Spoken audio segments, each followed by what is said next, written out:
Hello and welcome to Sound Strategic. I'm Robert Ward, Director of the IISS's Geo-economics and Japan programs. Today marks the 50th episode of this podcast series, and what better way to mark this anniversary than with a session devoted to China.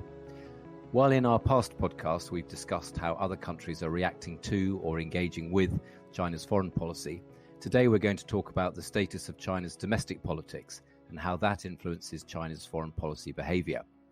Here to help us understand the complexities of Chinese politics and perhaps, I hope, even to dispel some commonly held beliefs, I'm delighted to welcome two of the Institute's leading China experts, Meia, Nouwens and Nigel Inkster, to the show.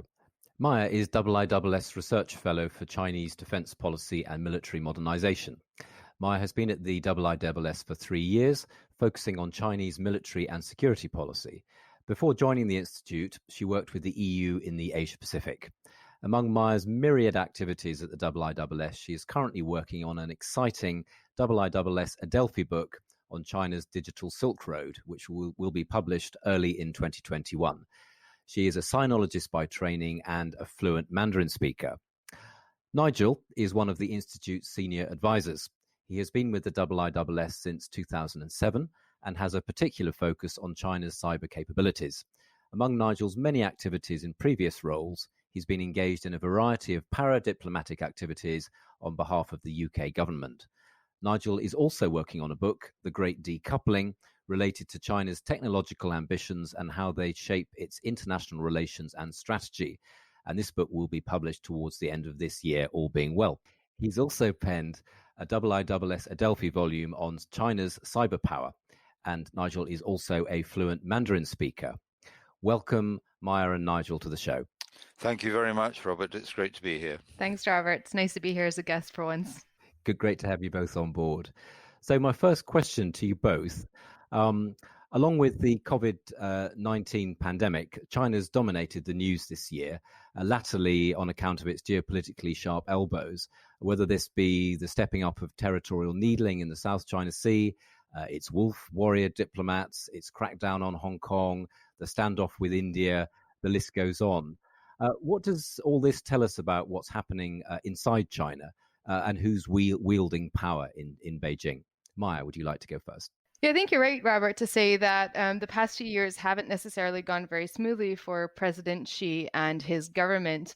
You mentioned a few key challenges that the government is facing. International pressure and criticism of China is mounting. And of course, earlier this year, we saw a result in the Taiwanese presidential elections in which President Tsai Ing-wen won an overwhelming majority and a landmark majority for her re-election. And that was certainly not the direction that President Xi will have wanted to see a key core issue of China's both domestic and foreign policy concerns go. When it comes to decision-making powers in Beijing, of course, this is an opaque system that's quite difficult to read at the best of times. But I think we can conclude that after Xi's first and now into his second term, it's been quite clear that Xi has done everything in his power to ensure that ultimate decision-making is his. And he's done so by, of course, not only addressing issues of corruption that he felt, I think, had weakened China's policy coordination and policy effectiveness within the country, but also he used the anti-corruption campaign to push out and address issues of alliance to his predecessor, perhaps, or just push back to his policy. So it's very clear that going against what President Xi wants in today's China is not a way to make a career or indeed make your voice heard. So ultimately, I would say that in the civilian realm, but also in the military realm, Xi holds ultimate power. He's done so by bringing together a group of key trusted friends and allies that he surrounds himself with. But at the end of the day, consensus decision-making, which was a cornerstone of post-Deng Xiaoping China, has ended. I mean, I think when Xi Jinping was nominated to be the next Secretary General of the party, I think it's fair to say that he didn't really have that much of a constituency. He, unlike his predecessors, Jiang Zemin, who came from had the Shanghai background, and Hu Jintao, who had the Communist Youth League, Xi didn't have that kind of constituency. He's had to build one. And he's built it using a kind of coalition of people who he got to know well in his previous appointments. So he's had to work slowly and steadily to establish himself. But it's important to remember that he did have a mandate to do the things that he was doing. There's a sense before Xi took over that there'd been a lot of policy drift in China, that there was a lot of inertia in the system, vested interests were getting in the way of progress. Membership of the Communist Party was seen as just another line on the CV rather than something of any real consequence. And I think Xi felt that all this had to be addressed, and addressed very quickly. Because at bottom, I think Xi Jinping is a man in a hurry. I think what he's seeing is a very narrow window of opportunity for China to achieve the very ambitious goals that he has set for it. The two centennial goals, the idea of China, the Chinese dream, China as a major global superpower, and the message that's been coming out has been, in essence, guys, we so missed the boat in the past. We can't afford to do it again. We've got to get this right. Two striking comments from both of you. Nigel, she is a man in a hurry, and Meia, yours decision making is she's. Does this mean that you can discern sort of strategic intent by all the things that from all the things that China's doing globally, or is this sort of more of a sort of ad hoc reaction to events? Okay. Yeah. Well, I think there is a plan, there is a strategy, and it's summed up in this rather anodyne sounding policy prescription, a community of common destiny for mankind. And this sounds so anodyne that I think it's largely passed Western policymakers by, but it shouldn't do, because it is actually a prescription for what I believe is essentially a Chinese hegemonic order. There is a plan, but Beijing is also showing itself, I think, to be a strategic opportunist in terms of how it pursues its objectives, and we've seen a kind of intensification of this following the COVID-19 pandemic. As with pretty much everything else, the pandemic has tended to accelerate and exacerbated existing trends, and so I think what we've seen now is China kind of making a calculation that, like it or not, the world needs China. The world is going to have to learn to come to terms with China and deal with China on its terms. Absolutely. I also think it's important then to note in the response that we've seen to COVID, that it hasn't necessarily been all too coherent at times. We've seen a lot of focus on wolf warrior diplomacy, and that this is going to be the future of how China engages with the world, and it really shows their aggressive turn in foreign policy. And that might be true, but we haven't seen wolf warrior being applied across the board. For example, wolf warrior diplomacy be applied across the board, rather. And notably, I think when it comes to the latest foreign policy issue for Beijing, and that's the UK's decision to overturn its ruling on allowing Huawei and its 5G networks, we've seen quite, I think, a muted response from Beijing. The wolf warrior tone we've seen in response to criticisms around COVID wasn't applied in this sense. We've seen some stark warnings, for example, of severe consequences. But overall, I think in Chinese press, in even Ambassador Liu Xiaoming's response, there have been very vague wordings around consequences, but nothing as stark as we've seen, for example, in retaliation to remarks made by Australia or criticisms from the United States. So again, I think there is a somewhat calculated approach when it comes to how China acts in its foreign policy, and there's not one big blanket approach. Your comments on Huawei, Meia, so lead me to my next question. There's been a lot of talk recently in the Western press about how these sharp geopolitical elbows are a sign that China's miscalculating. Those that have this view will point to how China's alienated India through the standoff on the border between the two. The Chinese app ban, of course, in India, which could be expanded. Meia, you mentioned Huawei with the UK, and obviously Hong Kong for the UK as well. Germany, human rights. Japan, China's been stepping up its territorial dispute. Australia, again, the list goes on. These are countries where Beijing would seem to need to embed long-term dependence on it, but obviously that's not going quite so well. So is that view that China's miscalculating here, is that right, do you think? Well, I think the issue of miscalculation then begs the question of whether China has a clear plan of how to get to its goal of 2049 and achieving the China dream step by step. And I don't think that's the case at all. I think what we have to understand is that China has an ambition and a vision for the type of country it wants to be in 2049, but doesn't exactly know how it's going to get there in a step-by-step fashion. So I think in that sense, we should look at where China wants to be perhaps closer to 2035 as a midway mark to that, and a time when China can check its progress and see where it needs to change.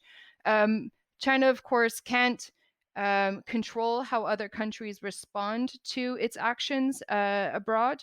I think in the past, China has learned that, at least from the West, there might be initial discontent or criticism of Chinese foreign policy actions, but those are swiftly forgotten and not always spoken in public. That tide is changing now. We now see greater criticism of Chinese actions in public, greater pushback, and I think more steps taken towards perhaps drawing clearer red lines when it comes to disagreements on core issues of values between the West and China. If I can come in on that, yeah, I think Meia's absolutely right on that. We're seeing a certain amount of trial and error going on here in terms of dealing with specific countries and specific issues. And it's very interesting to note that in relation to US-China relations, China latterly has begun to signal that it doesn't want to escalate. It does want to cool relationships down. If we look at, for example, the battle of the consulates, China's the US decision to close the Chinese consulate in Houston, China could easily have escalated that by going after a major US consulate like Shanghai or even Hong Kong. It opted not to do that. It opted for more or less exact equivalence. And we've been seeing messages from people like Foreign Minister Wang Yi trying to kind of say, guys, let's be reasonable here, in the face of what looks increasingly like efforts by the US hawks to put China-US relations kind of beyond repair. Yeah, and I think that also, going back to the India example and what happened in the bloody clashes between the PLA and Indian troops in the high altitude disputed border between the two countries, we saw a lot of aggressive or very nationalist rhetoric in Indian media, and the Chinese media was relatively silent about this. Now, you can question why, but I would argue that doing so is in stark contrast to what we saw in Doklam a number of years ago, where Chinese media was took quite an aggressive tone. So this, again, I think is another signal that China has enough problems on its plate and doesn't necessarily want any of these to escalate further. President Xi has had a pretty rough 2019, 2020. swine fever outbreak in China, Hong Kong protests, trade war with the US, then the COVID-19 outbreak, obviously, in China, the impact on the economy, all of these things. How solid is his political authority at home, do you think? Well, I think that at the beginning of 2020, particularly with the coronavirus outbreak, for a brief moment, it did look as if this could be a kind of Chernobyl moment for Xi Jinping. The point at which it became clear that the whole edifice was built on shifting foundations. But I think Xi has recovered from that very skillfully, very quickly. And all the issues that you mentioned, I think he's dealt with, or the Chinese party state has dealt with, actually relatively effectively. And my sense is that Xi Jinping's own approval rating at home is pretty high. In areas like Hong Kong, for example, he's managed to rally the population of China around the flag, present the Hong Kong protesters in very negative terms, which the Chinese population as a whole has bought into. I think obviously he's relying very much on playing the nationalism card, which is a double-edged sword, obviously. But thus far, he's been able to play that relatively well. And he's also been able to mitigate the worst effects of the economic challenges that China is clearly facing. To my mind, I think the most important thing is whether he can keep the economy on the road, because that, at the end of the day, is, if you like, the offer to the Chinese people. We'll see you right, you leave us to run the show. And if the economic benefits stop coming, then that could be problematic. But I still think that the Chinese party state has sufficient weapons in its armory to be able to keep the show on the road for the foreseeable future.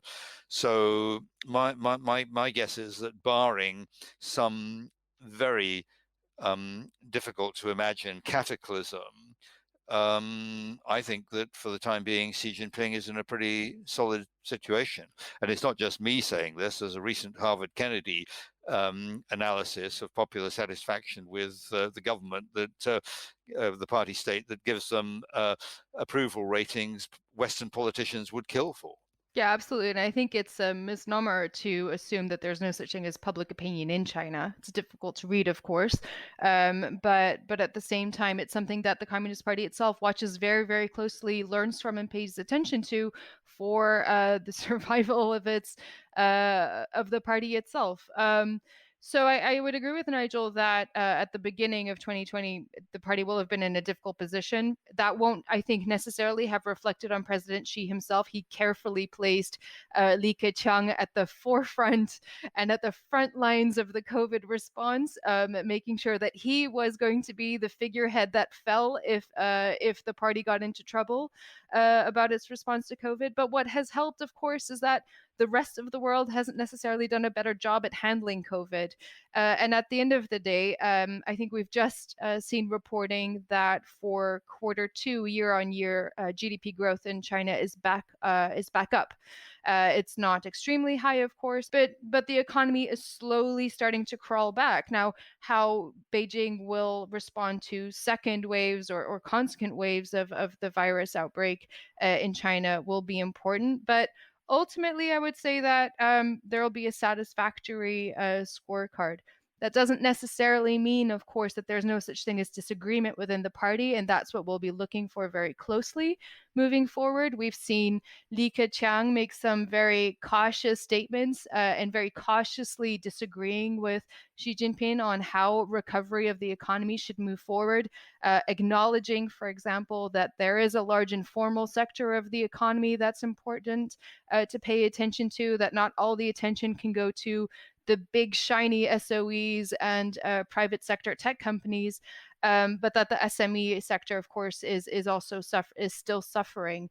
And we've seen disagreement also in Chinese press on how China should conduct its storytelling and its public relations to the outside world, criticizing very mildly and very carefully, of course, but still disagreeing with the Wolf Warrior approach.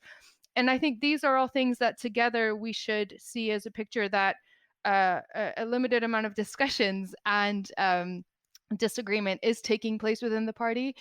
Careful, of course, not to upset President Xi and his overall authority. Meia, you mentioned Taiwan earlier, and China's crackdown in Hong Kong, accelerated by the national security law, of course, has been a catalyst for China's deteriorating relations with the West. Does what's happened in Hong Kong tell us anything about what China may be thinking about its Taiwan strategy? Well, I don't think it's telling us anything that we didn't already know. Both Hong Kong and Taiwan are core issues of concern, are core areas of interest for China. They're considered domestic policy concerns in China. And ultimately, territorial integrity of the Chinese state is meant to be an issue that's resolved by 2049 ultimately in order to achieve the China dream. So we knew that the issue of protests in Hong Kong was an area of concern for Beijing, and one that they needed to address quickly without any, I think, or at least overt use of the People's Liberation Army, so without putting boots on the ground in essence, and solving it in a different way other than militarily. And that is, of course, by instituting this national security law. I'll leave Nigel to talk about that further. But whether this tells us that there will be an invasion of Taiwan, taking the island by force in order to force reunification tomorrow or next week or next year, I'm really not so sure. I don't think we can equate the two. Solving from Beijing's perspective, the Hong Kong issue is very different from solving the Taiwan issue. In Taiwan, with regards to Taiwan, we've seen Beijing take increasingly repressive measures in the diplomatic sphere, in stopping or at least limiting Taiwan's participation in international bodies. We see economic pressure being put on the island. We see a lot of psychological warfare, an uptick in aggressive military maneuvering around the island. But that all stops short of an invasion. And I think that is because from Beijing's risk assessment, the risk of invading Taiwan and taking military action really hasn't changed all that much. There's still a concern about whether the U.S. will assist Taiwan militarily and intervene, and how quickly it will do so, and of course whether the PLA can then hold on to the island. So ultimately, this is an issue that will require all of China's resources and have, of course, political and economic consequences to follow, most likely. So whether Beijing is ready to put all of his eggs in one basket in order to take Taiwan at this moment of time, I think would be unlikely. Yeah, I mean, on Hong Kong, I think it's very different because essentially, China was already in control of Hong Kong, and it took a calculated gamble by imposing the national security legislation, which it was entitled to do. I mean, Hong Kong's basic law, Section 23, states clearly that Hong Kong must enact national security legislation. There's no question about that. The point at issue is that the law was drawn up by the National People's Congress in China rather than by Hong Kong's own legislature. But my sense is, China has taken a calculated risk that the international reaction will be lots of words, but not that much action. Thus far, I think this has been borne out. And if you look at, for example, the way in which IPOs by Chinese companies have migrated to Hong Kong away from an increasingly unwelcoming United States. Hong Kong has just set up a new Hang Seng Tech Index for shares in technology companies to kind of rival NASDAQ. I think they probably calculated that the United States is not going to pull the plug on the US dollar peg, because that would be at least as damaging to the USA as it would be to China. So I think they've I think they've got away with it on Hong Kong. And all the signs are that foreign companies doing business in Hong Kong, rather than leaving, are going to wait and see whether they can exist in the new dispensation. And I suspect they probably will. So it's a very different thing. Taiwan, for all the reasons Meia just articulated, is a challenge of a totally different order. Tensions high in the East China Sea anyway, of course, towards Japanese territory. There's lots of sort of territorial needling going on from China in that part of the world. Nigel, you mentioned technology, and this obviously sits at the core of Chinese-US rivalry, and the rest of us as well, the smaller countries, are also getting caught up in this. Tech prowess is really key, I think, as you said in previous discussions, to China's great power ambitions, and it's at the core of President Xi's Made in China 2025 policy. Do you think that the West, the US, can check China's tech ambitions? And if not, what would this mean for Western democracies over the longer term? Yeah, well, I mean, to some extent, the United States can do things that will slow China down in certain areas. If you mentioned Huawei, which is probably China's only genuine transnational corporation. It's in 170 countries. It's got a huge annual turnover, and it is. It does have very strong aspirations to shape the future of telecommunications, particularly in 5G. But for all its undoubted capabilities, Huawei has been very dependent on two key areas of US technology inputs. That's advanced microchips and a lot of the software that is behind these 5G systems. The USA has now taken steps to deny Huawei access to these capabilities, and they're not ones that Huawei can replicate overnight, particularly some of the advanced microchips. This is an area where the USA can cause problems, because these advanced microchips, there are only 3 companies that make these electronic design automation tools that make them possible, and we're dealing here with very fine margins nowadays. I mean, some of the latest micro chip circuits are 7 nanometers across, which is about the size of a single strand of DNA. And this is very difficult. I mean, even if Huawei got these tools, they wouldn't be able to do anything with them, because they're the product of decades of accumulated experience, what the Germans call Fingerspitzgefühl, that kind of instinctive knowledge that just comes from many, many years of doing it. So there, yes, they've got a problem. I think over time they can deal with it, not least because let's not forget that when it comes to silicon-based chip manufacture, Moore's law is sort of running out of road, as all exponential processes eventually do. But there are lots of other promising materials around that could be developed. And I think overall, if we look at the way China has created an enabling environment for its private sector, invested hugely in developing these capabilities with enormous concentration and purpose, my sense is that China is probably on the cusp of an innovation surge that is going to be impossible to withstand in the long term. Yeah, just to add on to that, I think Nigel makes a really good point about almost the intangible elements of all of this, that it's not just as simple as buying a machine to produce these chips and there you go, you're done. But in that essence, I think there is a greater need perhaps to look at the other types of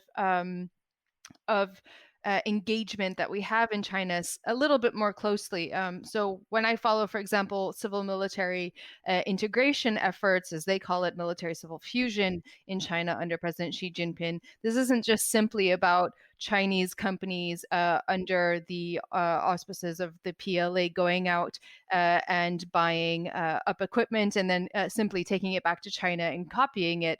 These days, I think it's very much more an issue of research and development engagement, and really engagement of ideas and innovative thinking and all the things around innovation that China is also going to look at, perhaps collaborating with Western or innovative economies with. So there's an issue there of perhaps expanding that area of interest as well. But I would agree with Nigel that the old premise that China cannot innovate and is therefore bound to never innovate is something that we really need to rethink. I do like a good German compound noun, and Fingerspitzgefühl has just made my day. So thank you for that, Nigel. So what you're both saying, in effect, is that China is on the cusp of developing that Fingerspitzgefühl. Yes, to varying degrees in different technologies. I mean, some are easier than others to adopt, but I think the impetus is there, and the worry that I have actually is a countervailing loss of impetus in the West if we're not careful. We have this kind of blithe assumption that the West is always going to be predominant in these areas of technology. We tend to forget, that for most of recorded history, China was the world's global science and technology superpower, responsible for about 25% of all recorded inventions. And around the 15th century, for all sorts of reasons, which I won't bore you with, they kind of lost ground, they lost impetus, and come the Industrial Revolution, they missed it with all the dramatic consequences that we have seen.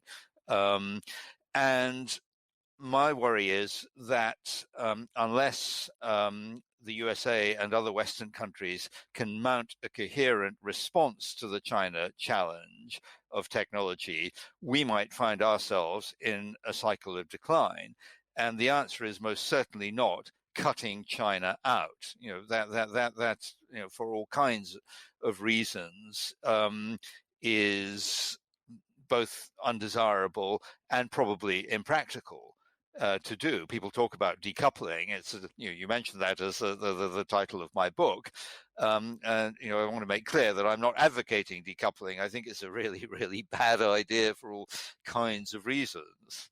But if we cut ourselves off from China, we might find ourselves missing out on some important new developments. And actually, where we got to where we are now has been the result of, by and large, pretty felicitous engagement between the West and China in these areas. Well, I'm glad you mentioned decoupling, Nigel, because that takes me to perhaps one of the a question on decoupling, and decoupling is being discussed in all boardrooms, in governments, and so on. It's one of the big issues, I think, for the global economy going forward, and you've sort of articulated very well the implications of decoupling. Do you think a couple of questions for both of you, really? Do you think that decoupling is possible? And if it is, what sort of form would it take? Hard decoupling, soft, partial, managed? There's all sorts of variations doing the rounds in the ether. I think we're going to see a very variable geometry. There are some areas where removing manufacturing from China and relocating elsewhere, particularly in low-end, labor-intensive technologies, the attractions of doing that are manifest. China's own manufacturing costs have gone up significantly, so transferring some of this low-end activity to Cambodia, Vietnam, Bangladesh, wherever, makes a lot of sense. The other area where it makes sense is a very high end, where you're talking about technologies with a lot of dependence on automation.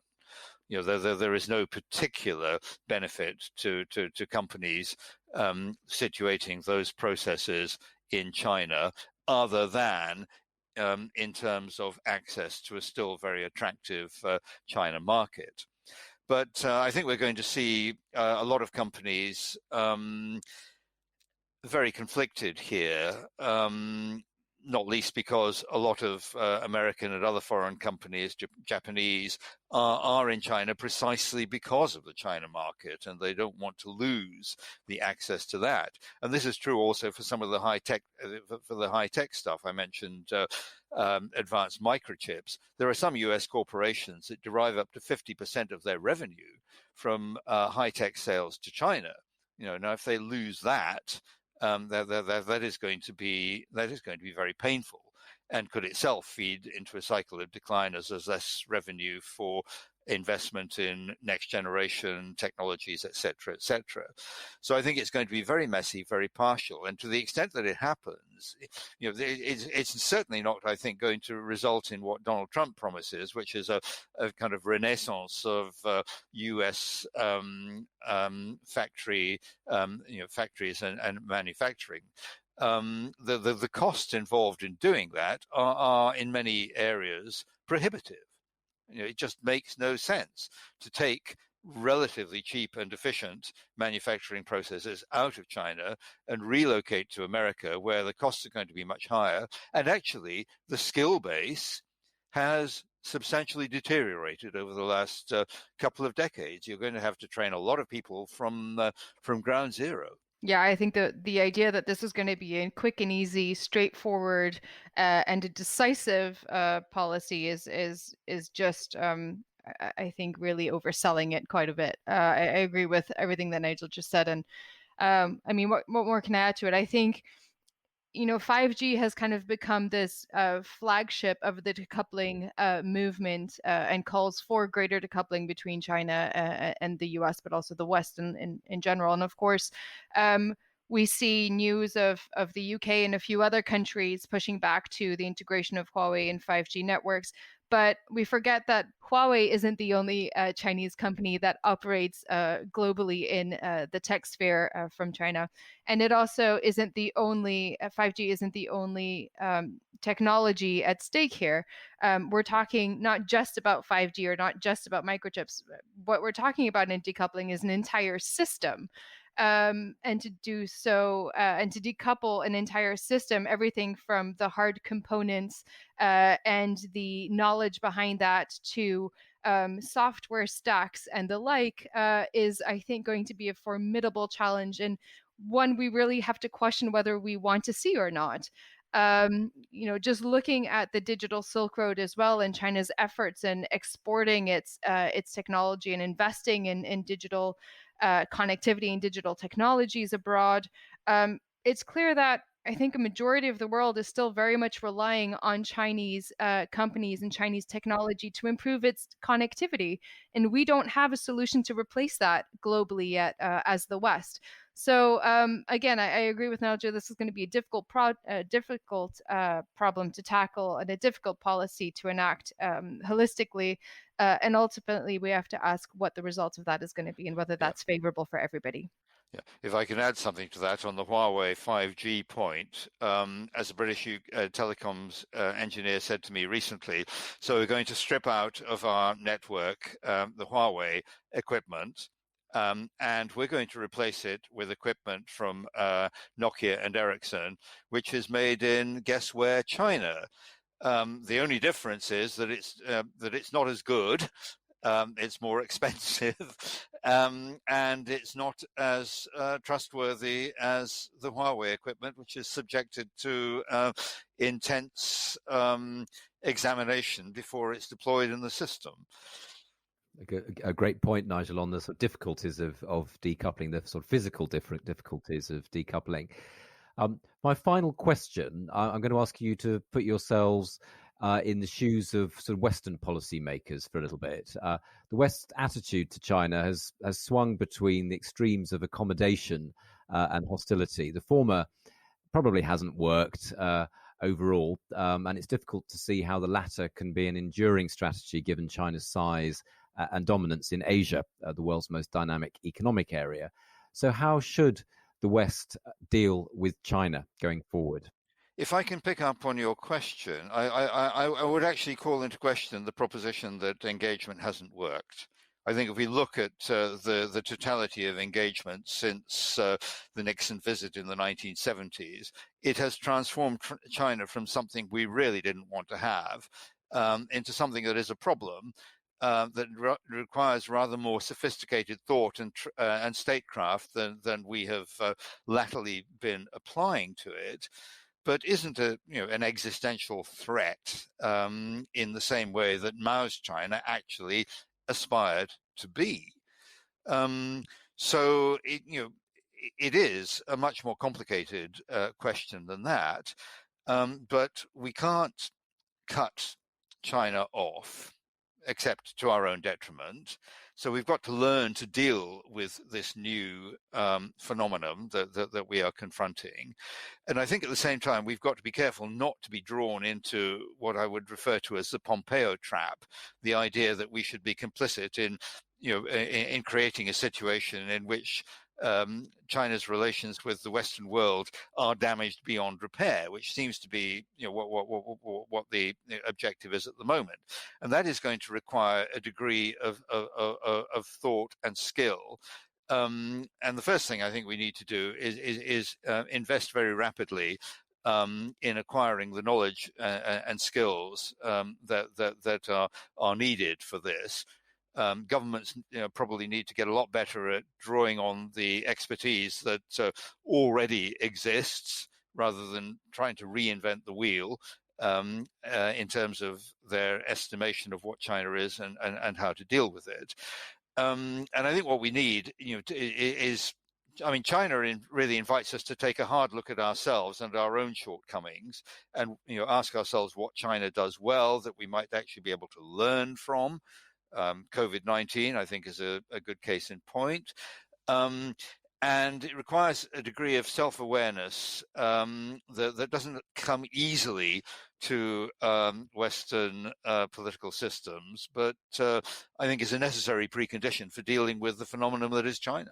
Yeah, I agree. I think a lot of this has to do with some introspection and some very difficult introspection at home. And not necessarily only looking to China and being reactive in a very panicked way, which is what I would classify most policy on China these days as being.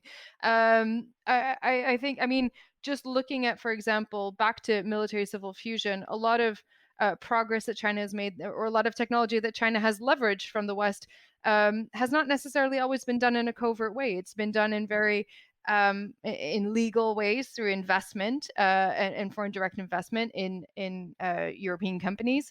And most European companies didn't have an investment screening mechanism until about last year. And at the moment, out of the EU 27, I think 8 still haven't made any moves towards creating an investment screening mechanism. So there are some real shortcomings at home that mean that China can continue conducting itself in the ways that suits its interests and that perhaps are detrimental to ours. But that isn't necessarily, I think, China's fault here. That's ours for not responding. And I think the other thing that is starting to change that needs to be built upon is speaking more directly and more openly about concerns when it comes to China, not only conducting these talks behind closed doors, but saying it in a very open fashion so that our own public audiences in Europe and in the West also catch up to this and build their understanding of China.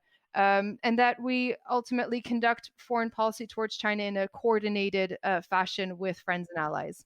So a strong call from both of you, I think, there for engagement and coordination, as you said just now, Meia. My very final question then to you both, will we get that if there is a Democrat president in the White House next year? Well, I think on both sides of the aisle, the debate on China has changed and shifted to a much more confrontational perspective. So I think even under a Biden presidency, China policy would be at the heart of the U.S.'s foreign policy concerns and an overall competitive policy would be one that is going to be the focus, but that will be, I believe, in greater coordination with allies and partners, which has not necessarily always been the case with the Trump administration.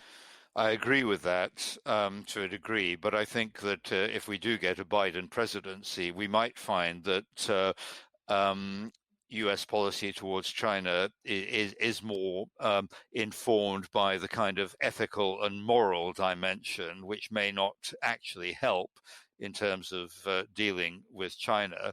And I agree with Meia that we can probably expect efforts towards a more coordinated strategy with allies.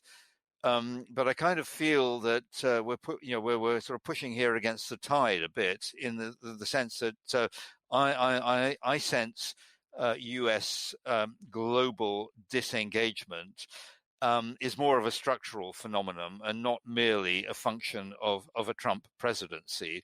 I think this is a kind of dynamic that is playing out now. I think the USA is getting tired of playing the role of global policeman, and I do actually question whether it's actually going to be able to, so to speak, climb back up in the saddle in the way that many people hope and expect. An excellent point to end on there. Meia and Nigel, thank you so much for talking with us today. I always enjoy listening to you talking about China, and I've thoroughly enjoyed this conversation. So many, many thanks. And thank you for helping us to understand China and how it's thinking a little bit more. My pleasure. Thanks, Robert. And thank you, our listeners, for joining us today as well. Please subscribe to Sound Strategic for more in-depth discussions just like this. And to keep up to date with the latest trends in international security and defense, please follow us on Twitter and Instagram. See you next time.